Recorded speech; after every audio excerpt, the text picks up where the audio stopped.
gustaría saber la cantidad de tributos que hay a nivel federal y a nivel provincial en la República Argentina? Hola, ¿cómo estás? Bienvenido, bienvenida a este nuevo episodio de Hablemos de Impuestos. Y hoy te voy a estar comentando en líneas generales qué tributos hay e integran nuestro sistema tributario argentino y qué grava cada uno de ellos. Los tributos para un Estado es una de las fuentes de ingreso que tiene para financiar su gasto público. En el caso de la República Argentina, en el último tiempo, la carga tributaria ha aumentado un montón. ¿Por qué? Porque parecería ser que se ha vuelto su fuente primaria de ingreso para salir a financiar gasto público. Y esto obviamente genera un impacto negativo en los contribuyentes porque afecta su derecho de propiedad y capacidad contributiva. No obstante ello, lo que tenés que saber en líneas generales es que un Estado diseña, ¿sí?, los tributos a través de la sanción de leyes para gravar tanto la renta como el consumo como el patrimonio. Un ejemplo es el impuesto a las ganancias en la Argentina, que grava las rentas obtenidas tanto por personas humanas como sociedades y sucesiones indivisas. Por otro lado tenemos el impuesto a los bienes personales, que grava los bienes tanto locales como del exterior que integran el patrimonio de un sujeto, ¿sí? Y por otra parte tenemos el IVA, que obviamente grava el consumo de determinados bienes y servicios, entre otras cosas. De modo adicional, hay que tener en cuenta que en el impuesto a las ganancias sí se tributa por el principio de renta mundial, que quiere decir esto que un sujeto residente de Argentina va a tributar tanto por las rentas obtenidas dentro del territorio argentino como las obtenidas desde el exterior. En el impuesto a las ganancias se dividen en 4 categorías el tipo de renta obtenida. La primera son las rentas obtenidas del suelo, ¿sí? Si tenés inmuebles y tenés derechos sobre ellos y los alquilás, por ejemplo, vas a tributar dentro de la primera categoría esa renta obtenida.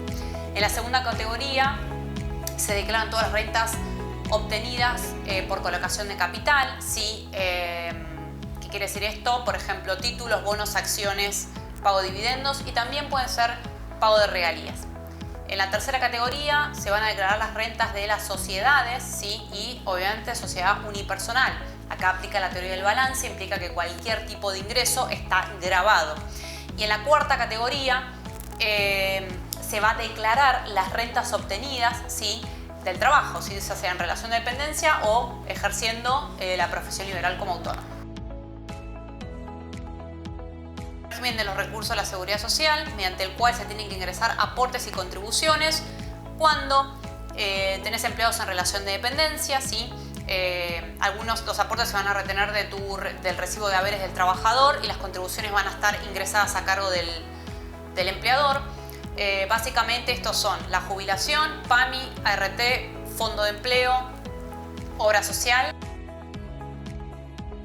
Otro impuesto es el impuesto sobre débito-crédito, de las cuales es el famoso impuesto al cheque, que grava todo débito o crédito, ¿sí?, en cuenta bancaria. Entonces, por cada débito o crédito, el banco va a estar encargado de retener el 0.6%.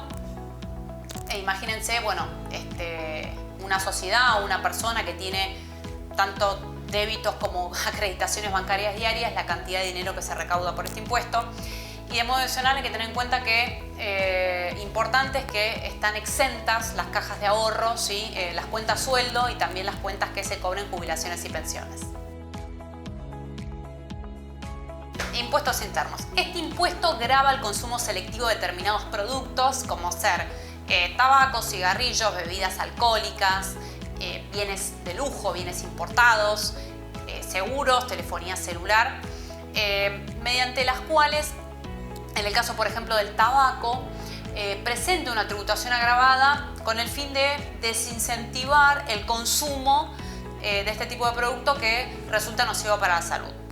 El impuesto interno es meramente recaudatorio, se adiciona al IVA y esto presenta una mayor carga tributaria y obviamente un mayor aumento en los precios al momento de comercializar los bienes. Por otra parte, se configura, ¿sí?, el deber de pagar el impuesto en el momento del expendio del producto o salida de fábrica. Que encuadres como contribuyente en el uso de un monotributo o régimen general va a depender de determinados parámetros que hay que tener en cuenta específicamente. ¿Qué quiere decir esto? Que es tu nivel de ingresos, tu nivel de consumo, tu nivel de gasto y cuál es tu situación patrimonial. En el monotributo tenés una tabla con las diferentes escalas de las cuales obviamente tenés categorías por las cuales no pueden pasar por cada categoría un determinado tope de facturación, de consumo y de locación también. En el caso del monotributo, ¿qué es el monotributo? Es un régimen simplificado para pequeños contribuyentes, que lo que haces es pagar mensualmente un monto fijo de ese monotributo y tenés que respetar los topes de facturación y consumo que te establece esa tabla. Y tenés la posibilidad de recategorizarte. Obviamente que, a diferencia del régimen general, no tenés obligaciones formales ni tantas cargas como si lo presenta el régimen general de tener que liquidar impuestos por separado. En este caso, en el monotributo, solo tenés que pagar el monto fijo y respetar la recategorización en los meses que lo establece la AFIP. ¿El monotributo qué es? Tal como lo dice la palabra monotributo, que en un pago, ¿sí?, que haces de la cuota mensual, se te está simplificando el componente de ganancias, impuesto al valor agregado y el aporte a la seguridad social. Un punto importante a tener en cuenta que diferencia mucho el régimen general del monotributo es que en el régimen general, por ejemplo, en el caso del impuesto a las ganancias, vas a tener que liquidar, presentar tu declaración jurada detallando todas las rentas por categoría y bueno, dependiendo, vas a tener que tributar entre el 9 y el 35%, sí, que va la alícuota del impuesto a las ganancias. Y por ejemplo, en el caso del IVA también vas a tener que presentar tu declaración jurada de IVA y obviamente tributar el 21% como corresponde. Y fíjate la diferencia que hay con el monotributo, que el monotributo solo se paga un monto fijo mensual que dependiendo de la categoría ronda entre 5.000 a 50.000 pesos mensuales y lo único que hay que hacer en ese caso es respetar los parámetros que te establece la tabla. Por ende, te puedes dar cuenta que las cargas tributarias entre un régimen y el otro obviamente son muy diferentes, siendo en algún punto beneficioso el monotributo en ese sentido de no tener tanta carga de obligaciones formales. No obstante ello, tal como te comenté antes, bueno, va a depender de tu nivel de ingresos, de tu patrimonio, si sos contribuyente del régimen general o te podés encuadrar en un monotributo. Un impuesto provincial es el impuesto a los ingresos brutos, ¿sí?, en las cuales cada provincia que está en la República Argentina va a tener su propio código fiscal que por un lado va a determinar qué hechos económicos están alcanzados por este impuesto y por otra parte va a determinar cuál es el procedimiento específico tributario en esa jurisdicción. Básicamente el impuesto a los ingresos brutos lo que grava es una actividad habitualista a título oneroso dentro de esa provincia. ¿Qué quiere decir esto? Que puede ser una actividad habitualista de comercio, ejercicio de la profesión, un oficio, un negocio, sin importar cuál sea el resultado dentro del periodo fiscal que se trate. El impuesto a los ingresos brutos es uno de los impuestos más complejos que presenta a nivel provincial la República Argentina y es el más controvertido y el que más problemas trae porque resulta ser un impuesto regresivo, plurifásico y acumulativo.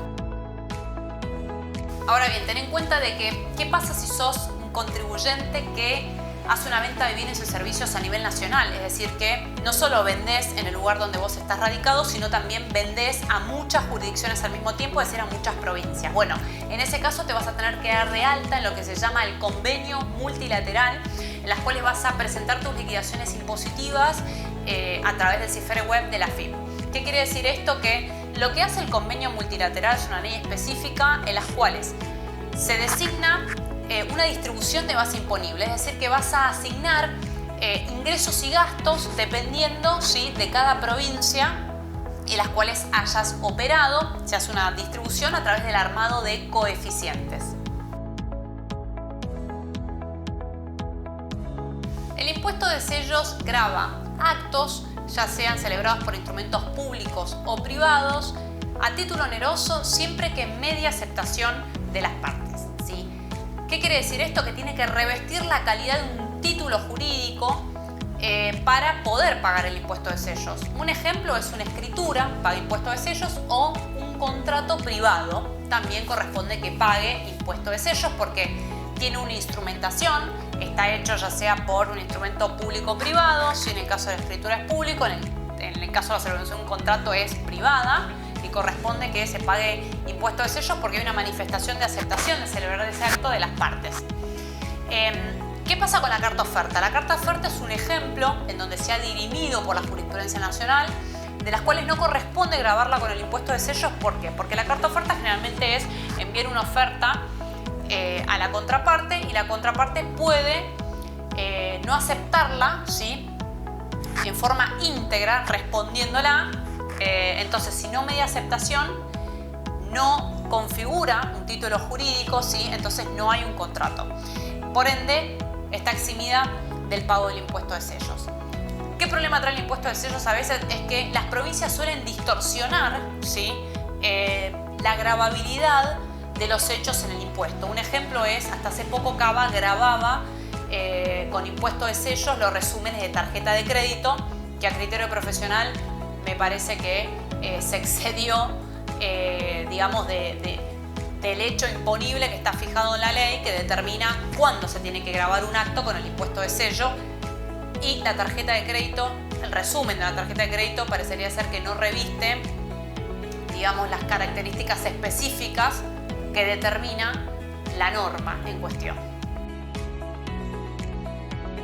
Por último, a nivel municipal tenemos las famosas tasas municipales, o sea, las tasas que sancionan, ¿sí?, los municipios. Lo que tenés que tener en cuenta, por ejemplo, es que en la provincia de Buenos Aires hay 135 municipios. Entonces, los diferentes municipios tienen la potestad de poder crear tasas o contribuciones especiales que van a, obviamente, gravar a un sujeto en esa jurisdicción. El problema con las tasas municipales es que muchas veces las municipalidades crean o inventan tasas especiales o contribuciones especiales que no terminan dando o no terminan cumpliendo. ¿Por qué? Porque la tasa municipal, para poder pagar una tasa municipal, un requisito esencial para que exista esa obligación de pagar una tasa es que justamente haya presencia, territorialidad en el lugar y, por otra parte, que sea una prestación efectiva del servicio por parte del Estado. Un ejemplo, en la Ciudad Autónoma de Buenos Aires, como tasa municipal, pagás el ABL, lo que es el alumbrado, barrido y limpieza. El problema es cuando los municipios comienzan a gravar e inventar tasas sobre servicios o prestaciones de servicios de inspección, por ejemplo, que no terminan brindando o no hay una prestación efectiva de eso. Entonces lleva a los contribuyentes a tener que litigar a los fines de determinar que no corresponde la imposición de esa tasa. Y por otra parte, un punto esencial es que estas tasas municipales utilizan, ¿sí?, la base declarada de los ingresos brutos a nivel provincial, y esto obviamente aumenta la carga tributaria y se puede también determinar que hay una mayor imposición sobre una misma base declarada, ¿sí?, a nivel ingresos brutos provincia, se le adiciona encima estas tasas municipales. Tenés que tener en cuenta también que si vos estás radicado en una provincia y tenés actividad económica dentro de diferentes municipios dentro de esa misma provincia, bueno, vas a tener que aplicar también las normas del convenio multilateral, del artículo 35, en donde determina, obviamente, cómo tenés que hacer la distribución de esos ingresos y gastos dentro de esos municipios, en tanto y en cuanto siempre tengas presencia territorial en la jurisdicción. Bueno, espero que esta breve reseña de los impuestos principales y de la carga tributaria que hay en la República Argentina te haya servido para informarte, y para más información te invito a que me sigas en este canal y en Instagram, y obviamente si tenés alguna otra duda o consulta me podés mandar un mail a hablemosdeimpuestos@outlook.com. Muchas gracias.